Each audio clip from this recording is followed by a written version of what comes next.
What happens when the story you're living doesn't match the story you've written? I feel like an actor in a movie who showed up to the wrong set. Not a single thing about this scene matches the script that I read, but that was years ago now, I guess. That was middle school me, lying in bed. Unable to sleep, but somehow still able to dream of a future full of color, full of purpose and meaning. With childlike faith and a smile on my face, I would stare up at those glow-in-the-dark stars on my ceiling and picture it, the life. My dream job, a great house, 2 kids, and a beautiful wife. I'm definitely not a millionaire, but I have enough in the bank. I don't drive a Beamer or a Benz, but always have a full tank. I give thanks to the Lord for the food our family's about to eat. And after dinner, our kids will play in the cul-de-sac at the end of the street while we get the car ready to watch the sunset at the beach with our friends, the ones we met back in college. I think I left that school with more good vibes and memories than knowledge, but I'll take it, because you couldn't break the bonds we built if you tried. Friends became family, and we'll have each other's backs for life. That's right, family. By the way, mine's doing really well. Both my parents are healthy, even their parents as well. My nieces and nephews are adorable and growing up too fast. My brother and I crack jokes at the holidays, reminiscing on the past, safe from tragedy and trauma. Not a hardship in sight. Not a reason to doubt God for the rest of my life, the life.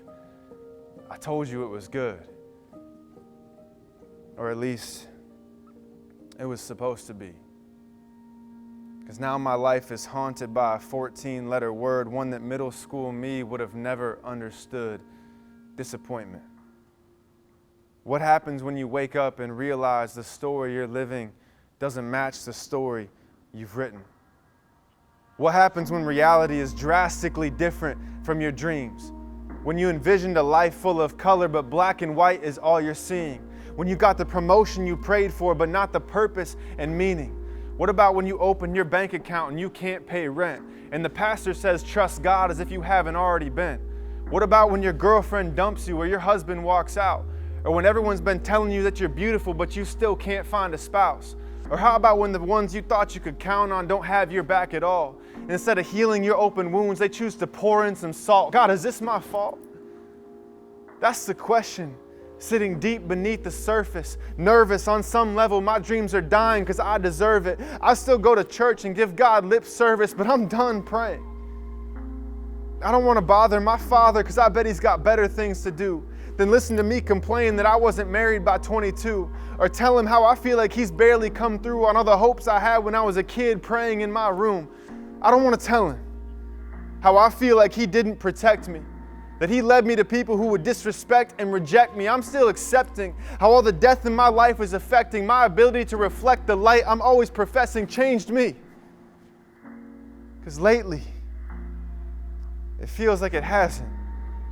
Disappointments are leading to depression, creating a chasm between me and God. At least that's how it feels.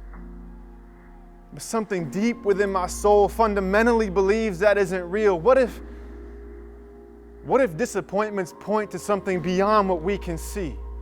What if they're actually an alarm system placed deep within you and me to remind our broken souls that this world isn't our home? That we were made for a place where our hearts will be made whole? What if disappointment is meant to reveal a hunger that God gave us by design? A hunger for a life that would have blown my wide-eyed, childlike middle school mind. The truth is, the story you're living will never match the story you've written. But the true author of your story wants to remind you, don't worry.